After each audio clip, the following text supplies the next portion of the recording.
ignorance and fear and anger and hatred, lust and greed, by goodness. It's so easy to think about evil as just evil.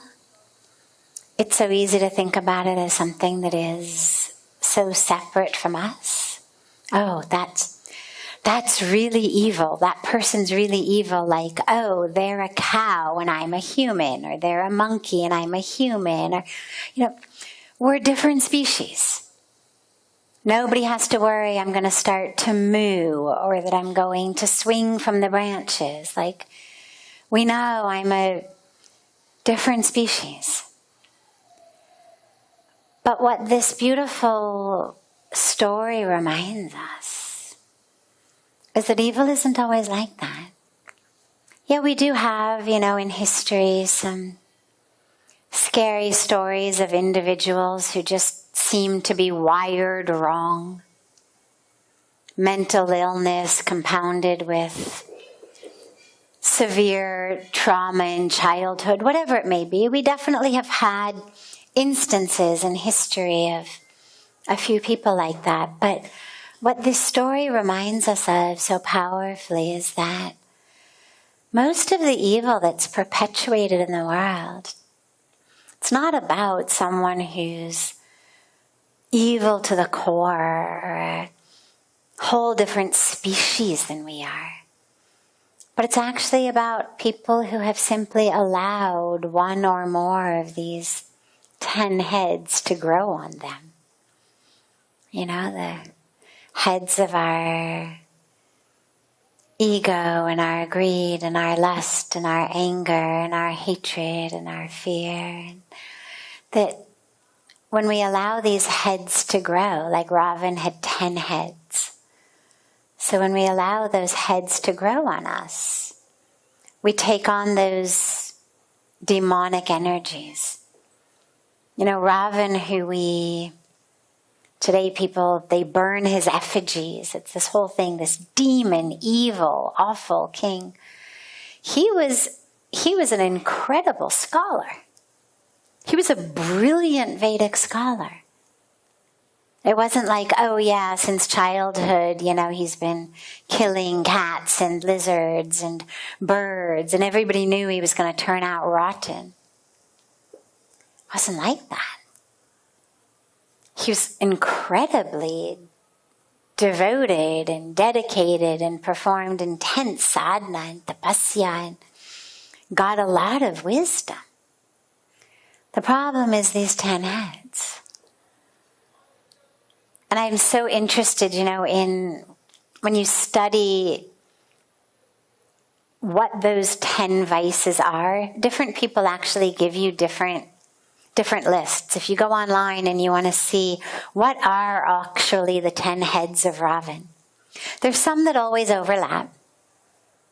Lust and greed and ego and the hatred and attachment and delusion. And these are the really ubiquitous ones. They're in everybody's list everywhere. But then there's some that some lists have and others don't. And what to me is so interesting is that one of them that seems interestingly to be across the lists, even where there's other differences, is buddhi. Now, buddhi means intellect. It's usually a good thing. We're always talking about increasing your buddhi, and we pray and we do sadhana. We want to increase our buddhi. We want to increase our intellect. But here it is listed in these 10 vices, 10 heads. Because even our intelligence, if misappropriated, can actually be quite a force for evil. Some of the most evil people in the world have been those who in many cases were the most intelligent. Not the stupid ones, not the mentally challenged ones, not the mentally ill ones. So I always find it interesting. Unequivocally we can say, yeah, greed is bad, envy's bad, hatred's bad, but intellect? And it just reminds us of how precious and tenuous that line is between dharma and adharma, righteousness and lack of righteousness. And that it's really about not letting ourselves get co-opted, get hijacked from our path by these other vices. So it's a beautiful night to really rededicate our intellect, the power of our mind that can be our best friend, that can bring us to meditation, bring us to sadhana, bring us into seva, bring us to satsang, bring us toward compassion and giving and serving and self-inquiry. But that same mind that can also get completely co-opted by these other forces. And no matter how smart we may think we are, it doesn't inoculate us from those forces of darkness. So it's really a call to constantly recheck in and re-remind ourselves. Where am I using my energy? What am I letting myself get pulled toward or pulled away from? So usually we begin with a question that comes in advance from our online audience, but this evening time's a little bit short. We had a very expansive and extensive arti, and it's the last night of the Ram Leela, so I want to make sure to let you all go on time to get there for anyone who is interested in going. So I'm happy to just open it up right from the beginning to any questions that anyone here might have. Yes.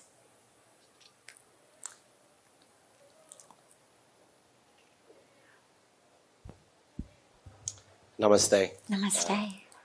Can you tell us a bit about your personal sadhana, how it started and how it evolved through the years?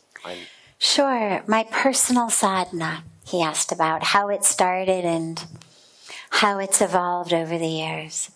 So sadhana, for those of you new to these Sanskrit words, sadhana literally means spiritual practice.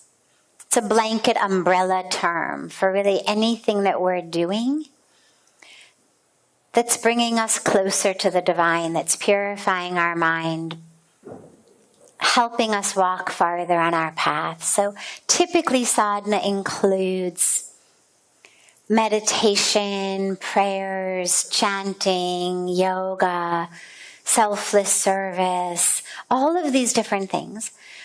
But a lot of it also is internal work. So my sadhana, on a deeply spiritual level, I had a lot of emotional and psychological life sadhana before I came here, but I won't go into all of that now. But my spiritual sadhana started actually after I came here and after I had this really powerful experience. I kind of went backwards.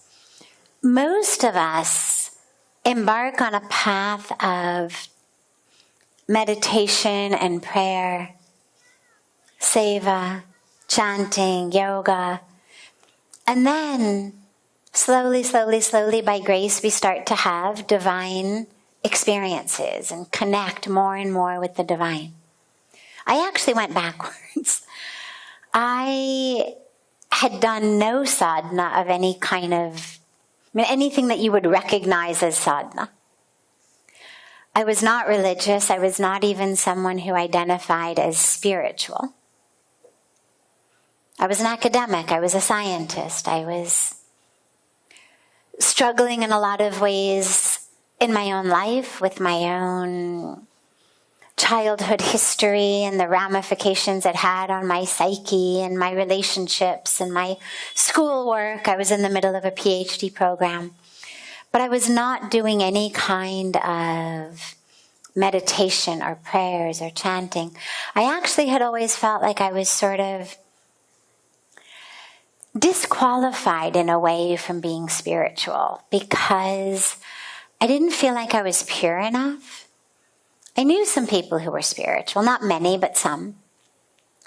And I always felt like my mind wanders. I was taken, before I came to India, I was taken to a couple of different programs with different Indian gurus and masters who had come. I was living in the San Francisco Bay Area, and they come with some frequency. And so I was taken to a couple of these, and I never really felt anything.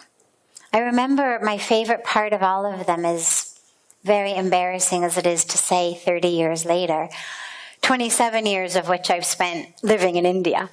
But my favorite part of all of them was the really yummy chai that you got, because it was so much better than Starbucks made. I always liked chai, but I would always, get it at Starbucks. And at these Indian programs, the chai was so good. And I remember all I would think about before we would go was, God, I hope they have chai. And like, how quickly can I get out of the chanting or the prayers or whatever's going on and go out and drink some chai? So I was definitely not doing any kind of sadhana. I come to India, I have this incredibly powerful experience of divine oneness, awakening, transformation, whatever words you use. There's no words that actually work, so you can pick any word you want. But that spiritual transformation, that experience of absolute oneness with the universe, of absolute perfection in the universe, of seeing myself, my capital S self, as one with the universe. And it was so extraordinary that it transformed my life. And that initial experience lasted many, many, many weeks. It's not that it didn't dip ever, but pretty much it lasted nearly continually for weeks.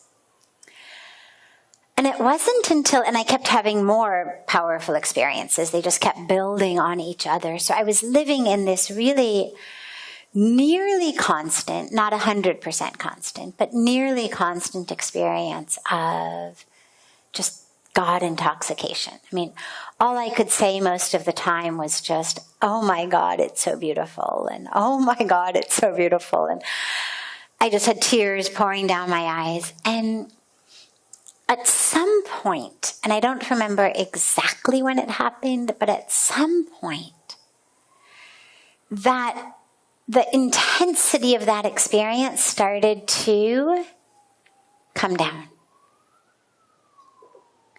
And I started to find myself once again afflicted by not the extent to which I had been before, but still some of the same patterns of fear or anxiety or doubt or whatever would arise. And I knew that I needed to somehow bring back that experience, to get back in the river of life and of love. And that was really when I found out about sadhana, because I went to Puja Swamiji and I said, help, what to do? And he said, meditate. And so I started meditating. And I noticed that people did puja, worship ceremony, but I had no idea what puja was. I had no idea how to do it, but I had all of these beautiful images of the divine that I had gotten in different places, and they sat on an altar. And I thought, I'm going to do puja. But again, remember, I had no idea. I mean, I had seen it a couple times, but no one had ever actually explained it to me of we offer the fire and the water and the earth and the air. Nobody had ever done that. I just saw people offering different things to the divine. So I had these really pretty little crystals that a very dear friend of mine had given me when I had come to India. And it was the only thing I felt like I had of any worth. And so I would lay the pictures of the divine on my temple, and I would just place like crystals on the different pictures and do my puja. Again, I didn't know what it meant, but it was just from my heart. It was just, I'm doing something, I'm offering something, here's the only thing I have, and so I'm offering it.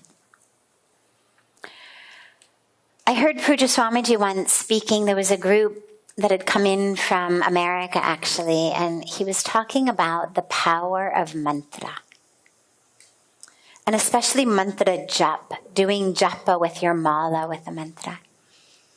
And I thought, I need that. And at the end, he gave the whole group a mala, a Rudraksh mala. And so I got one because I was hanging out with that group. And I thought, I need a mantra. So I asked Pujya Swamiji for a mantra. And he said, okay, in some time. He didn't say how long I would have to wait. Turns out I had to wait 2 years. But I decided that I was not going to let, spilling all my secrets, decided that I was not going to let my guru's reluctance to give me a mantra keep me from doing japa. That if it was this great thing, even if I wasn't yet worthy of a real mantra given by the guru, I was just going to make one up. And so for almost 2 years, just about 2 years, I chanted, I love you, Krishna, on my mala. In English, not in Sanskrit. Didn't know any official mantras. But I did my japa with, I love you, Krishna, I love you, Krishna. So this was how my sadhana began. Over 27 years, it has obviously changed, but one part has not changed. And that's my commitment to authenticity in it. Because I had to kind of make it up as I went along for the beginning part, I did whatever felt like it was the truest to my heart. My heart was the only thing that I had to listen to. And I didn't have a Hindu heart. I didn't have a heart that spoke Sanskrit. I didn't have a heart that knew any mantras or any prayers or any scriptures. But I had to just trust my heart. And of course, trust God. And know that it would be okay. And that piece of making sure that I don't get stuck in the ritual of it has stayed really true. So for example, now when I do japa, and of course I now have a real mantra given by my guru, but when I do my japa, you know, you're doing your mantra, you're doing your mantra, you're doing your mantra, and you do typically a certain number of malas, a certain number of rounds on a mala. And for me, what I notice is, every once in a while, my mind wanders.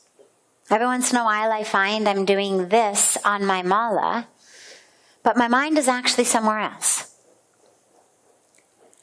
And the moment I realize that, the academic in me comes back, and I actually sort of make myself go back. You know, it's like a teacher who says, go back and redo the ones you missed. So I try to figure out approximately how long I've been distracted, and I actually make myself redo them. Like, I won't give myself credit for 10 rounds of a mala if I've only done 8.5 of them with my full attention. That if it's going to be 10 rounds, or it's going to be 5 rounds, or it's going to be 20 rounds, or it's going to be whatever it is, I want to make sure that I was actually present for every one of them. So that part has stayed. And my sadhana now includes meditation. It includes japa. It includes a lot of seva. I also do yoga asanas, but I think of them actually as much more for my physical body and kind of my mental stability than as my spiritual sadhana. I know it benefits me spiritually as well, but just in my sense. So yeah. So that's what my sadhana looks like. Yeah. And it's just gotten deeper and deeper and deeper and more beautiful. But it's really important to me to keep it real. To just make sure that you're there and you're present. And that it doesn't become just about a ritual. Just about doing something to do it. Good. Other questions?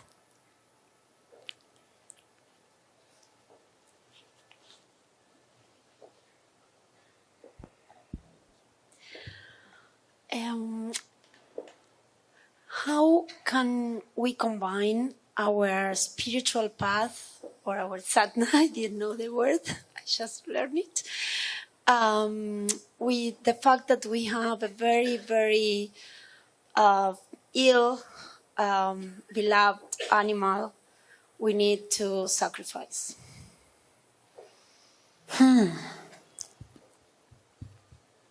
How to combine our sadhana with the fact if we have a very ill and very beloved pet, an animal we need to put down.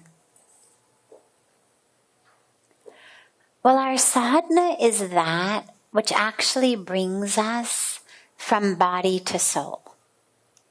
So the first few minutes of most of our sadhana is all about okay, get yourself comfortable and, are you balanced? Are you okay? Can you breathe? And the first few moments you tend to notice if your stomach is too full or too empty or if you've got a kink in your back. But slowly, slowly, slowly, you drop inward. You drop inward. And it's not that the kink in the back disappears, it's just that the awareness is pulled inward. And it's pulled away from the physical body into an experience of, for me it is an experience of spaciousness, of a spaciousness that just expands and expands and expands. And there's an experience of kind of melting into that spaciousness in which the very borders and boundaries of what I think of as self dissolve. And then you keep dropping and dropping and going deeper and deeper and deeper inward. And in that place, regardless of what that inner state feels like to you, because I hesitate to share that because everybody's experience is different, and I don't want people thinking, oh, well, I have a different experience, so it's wrong or less good. It's just different. If you ask 20 people what being in love feels like, you'll get 20 different answers. It's all right. It's just different. So, but as you drop into it, the one thing that's true across the board is it's an experience of self that isn't limited to the body. It's an experience that enables sages and saints and mystics and masters to drop their bodies, even in the midst of what we would look at and consider great pain, but with radiant light on their faces, with full radiant presence. And you think, my God, so many of them, they refused painkillers, they refused everything, because they were so able to just drop into a place that is not That's Ravan going up in flames. The more noise, the better, right? So they're able to drop into that place that isn't body. They are able to drop into that place that doesn't die. And so as you do sadhana and drop into that space, you should be able to access a place that isn't the body. And to know that that is true, whether you're a human being, whether you're an animal. It's not only humans that have a soul.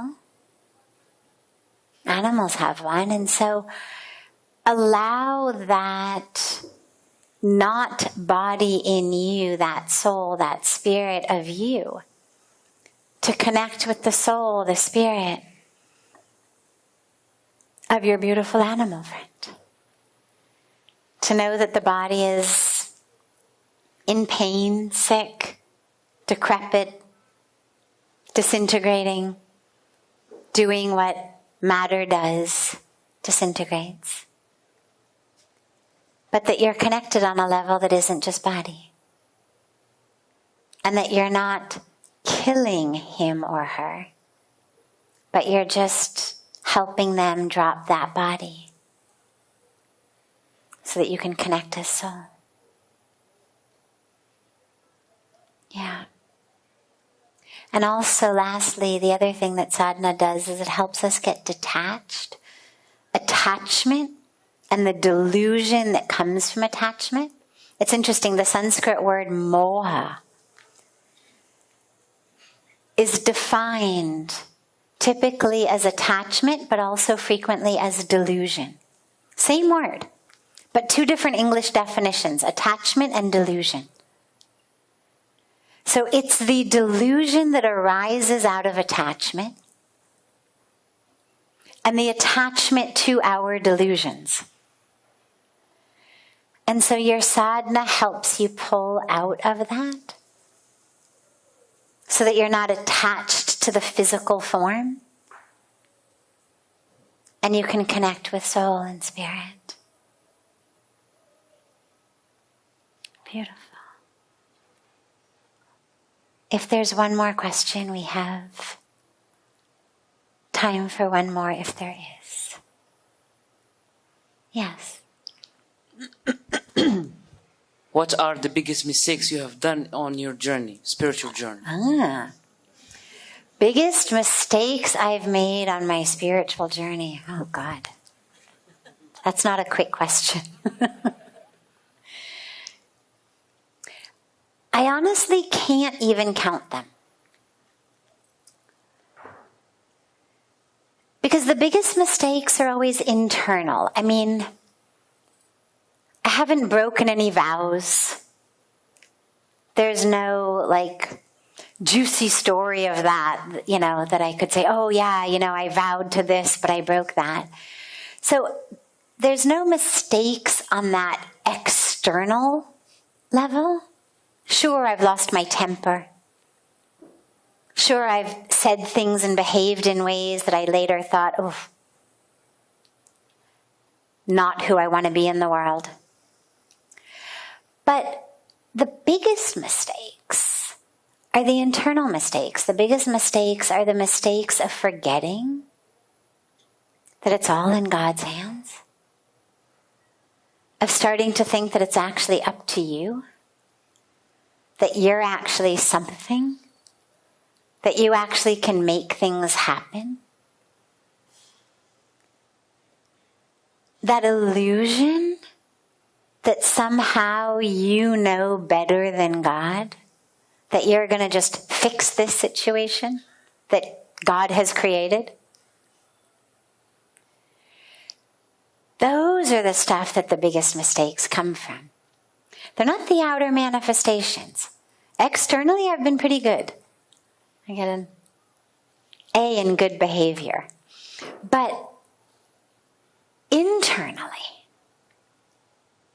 the mistakes are, we surrender to the divine.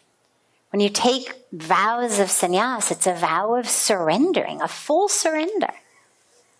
My life is just for you, just dedicated to you. And then the mind starts in again. What's in it for me? What am I going to get? And it gets very subtle. It may not be money, it may not be a car, it may just be respect or appreciation or someone who likes you. But it's still the same. It's still that sense inside that I'm not full enough, whole enough, complete enough, that I somehow need to manipulate an external situation in order to get something I need.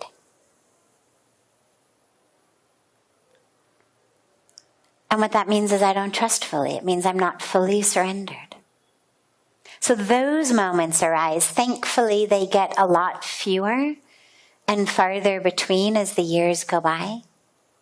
But to me, those are the biggest mistakes, are the moments that I forget. Oh yeah, God has got this under control.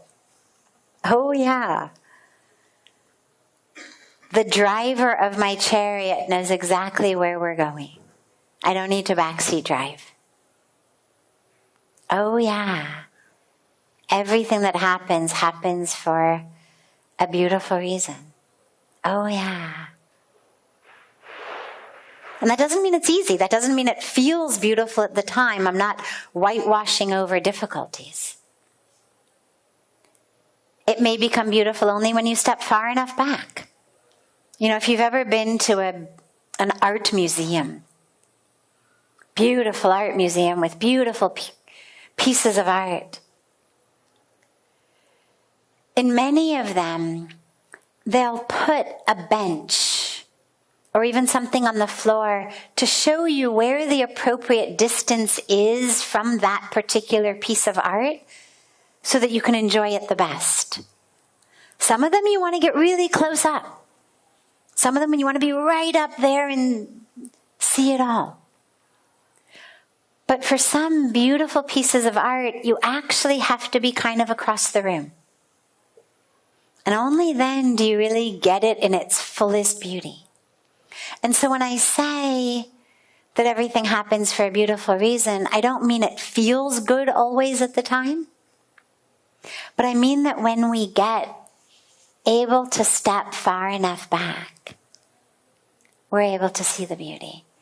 So the biggest mistakes I think that I've made are the moments in which I forget. Oh yeah, this is one of those times when you've just got to step back.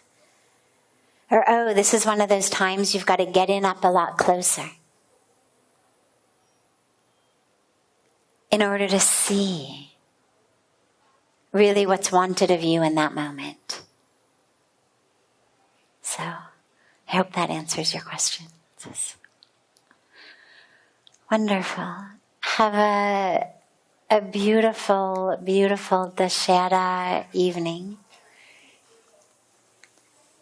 I look so forward to being together with you all again tomorrow.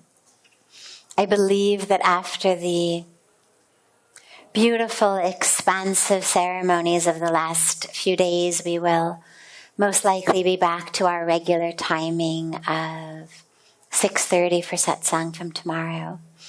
And so much love to all of you and all of our beautiful family joining us from all over the world through this gift of technology.